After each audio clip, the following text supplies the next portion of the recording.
Hello, সবাই কেমন আছো? আশা করি সবাই ভালো আছো এবং সুস্থ আছো। আমি শ্রেয়াস ওয়ার্ল্ডের নতুন একটা ভিডিওতে তোমাদের সবাইকে স্বাগত জানাই। আজকের গন্তব্যস্থল হলো শেওড়াফুলি। শেওড়াফুলির নিমাইতীর্থ ঘাটটা আজকে তোমাদের সাথে আমি শেয়ার করব। তো চলো, বাড়ি থেকে বেরিয়ে আমি প্রথমে হুগলি গেছিলাম। তো সেই দিনকার ওয়েদারটা খুব একটা ভালো ছিল না, বৃষ্টি হচ্ছিল। তো অটো করে হুগলি অটো করে আমি হুগলি স্টেশনে যাই এবং হুগলি থেকে ট্রেন ধরে চলে যাই শেওড়াফুলি স্টেশনে। শেওড়াফুলি স্টেশনে নেমে 5 নম্বর প্ল্যাটফর্ম থেকে ডান দিকে রাস্তা ধরে একটু বেরিয়ে আসতে হবে বাইরের দিকে। তবে তোমরা ওখানে দেখতে পাবে শেওড়াফুলির ফেরিঘাট। ওই ফেরিঘাটের ওখান থেকে তোমরা টোটো পেয়ে যাবে ওই নিমাইতীর্থ ঘাটে যাওয়ার জন্য। তো সেখান থেকে তোমরা টোটো করে যেতে পারবে। আর কেউ যদি টোটো অ্যাভয়েড করো তাহলে হেঁটেও খুব একটা বেশি সময় লাগবে না, তবে আমি টোটো করেই গিয়েছিলাম। আর তোমরা যদি অ্যাভয়েড করতে চাও হেঁটেও যেতে পারো। খুব একটা ডিস্টেন্স বলতে 15 থেকে 20 মিনিট লাগবে। তা আমি যেদিন শেওড়াফুলি নিমাইতীর্থ ঘাটে যাই সেদিনকে তার ঠিক 2 দিন বাদে ছিল নীল পুজো। তাই জন্য সেদিনকে প্রচুর ভিড় ছিল, আর ভিড় অ্যাভয়েড করে আমি খুব একটা ভালো করে সব কিছুর ভিডিও করতে পারিনি, কারণ অনেক ভিড় ছিল। আর এই ঘাট থেকে জল নিয়ে এখান থেকে সবাই তারকেশ্বর যায়, তারকেশ্বর গিয়ে বাবার মাথায় জল ঢালে। আর নিমাইতীর্থ ঘাটের পিছনে যে ইতিহাসটা সেটা হলো, নিমাই ঠাকুর যখন পুরী তীর্থে যাচ্ছিলেন তখন তিনি এই ঘাটে বসে বিশ্রাম নেন। তাই সেই থেকেই এই ঘাটের নাম হয়েছে নিমাইতীর্থ ঘাট। সামনেই নিমাই ঠাকুরের একটা বিগ্রহ রাখা আছে।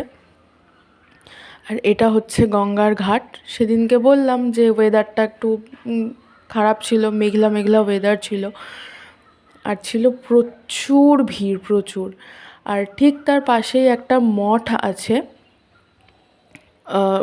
ঘাট থেকে উপরে উঠে এসেই বাদিকে, যদি ঘাটের দিক থেকে আসো তাহলে বাদিকে পড়বে, আর যদি সিঁড়ি থেকে নেমে আসো তাহলে ডান দিকে পড়বে। একটা মঠ আছে, তো সেইটাও চলো ঘুরে দেখা যাক। এই পরিমাণ ভিড় সেদিনকে ঘাটে ছিল। তো আমি ওই জায়গাটা ঘুরে মঠের ভিতরে প্রবেশ করলাম। ভিতরে খুব সুন্দর একটা পরিবেশ, শান্ত এবং সবুজ গাছপালাতে ভর্তি। মঠের ভিতরে ঢুকেই বাদিকে দেখলে চোখে পড়বে শিবের মন্দির রয়েছে, এবং সেটি 12টি মন্দির। 12টা শিবলিঙ্গের প্রত্যেকটা মানে শিবলিঙ্গ এখানে প্রতিস্থাপিত করা আছে, আর প্রত্যেকটার উপরে নাম দেওয়া আছে, কি কি নাম। আর একটা শিব পার্বতীর এমনি বিগ্রহ করা আছে। আর তার পাশেই এই যে এখানে বিভিন্ন মন্দির করা আছে। আর আসল হচ্ছে এই মন্দির থেকে মানে উপরের দিকে উঠতে হয়, একতলাতে মন্দিরটি রয়েছে, যে আসল যে বিগ্রহটি। এই যে এটা হচ্ছে 12টি শিবলিঙ্গের মন্দির।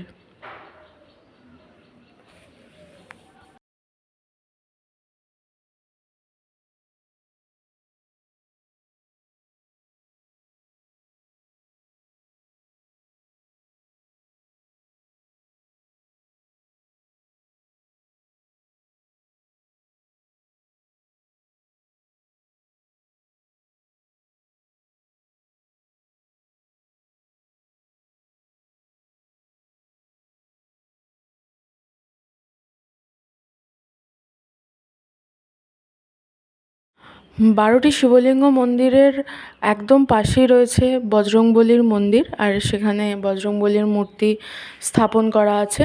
আর ঠিক তার পাশেই আছে আরও একটি বাবার মন্দির। সেখানে দেখলাম যে এসে কিছুজন বাবার মাথায় জল ঢাললো, পুজো করে গেল। তা ওই মন্দির এর পাশে রয়েছে নিমাই ঠাকুরের পদচিহ্ন, মানে ওইখানে আর কি উনি বিশ্রাম নিয়েছিলেন, তো ওনার যে পাদুকা সেটা ওখানে স্থাপন করা আছে। আর ঠিক তার পাশেই রয়েছে 4 নদী, এক গঙ্গা, 4 নদী বলতে নদী নয়, গঙ্গা, মা সরস্বতী, মা যমুনা আর শ্রী ভাগীরথের মূর্তি স্থাপন করা আছে।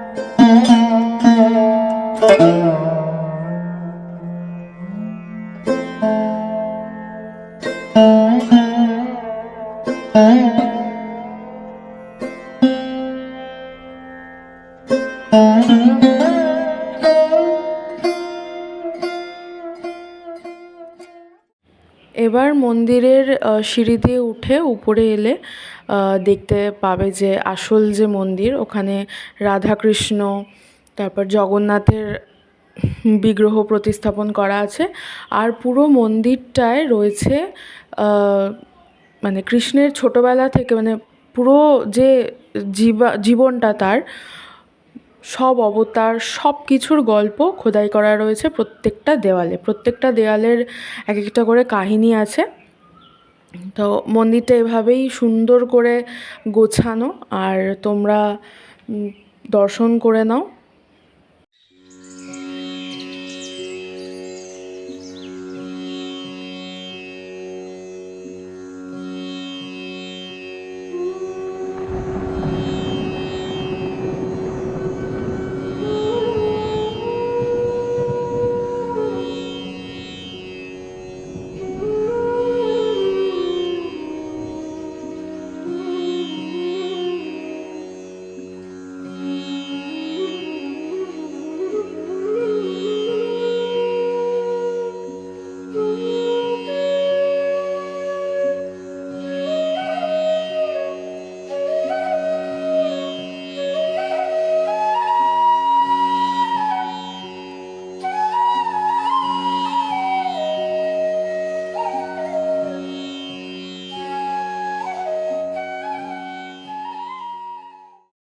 আজকের ভিডিও এ পর্যন্তই রইল।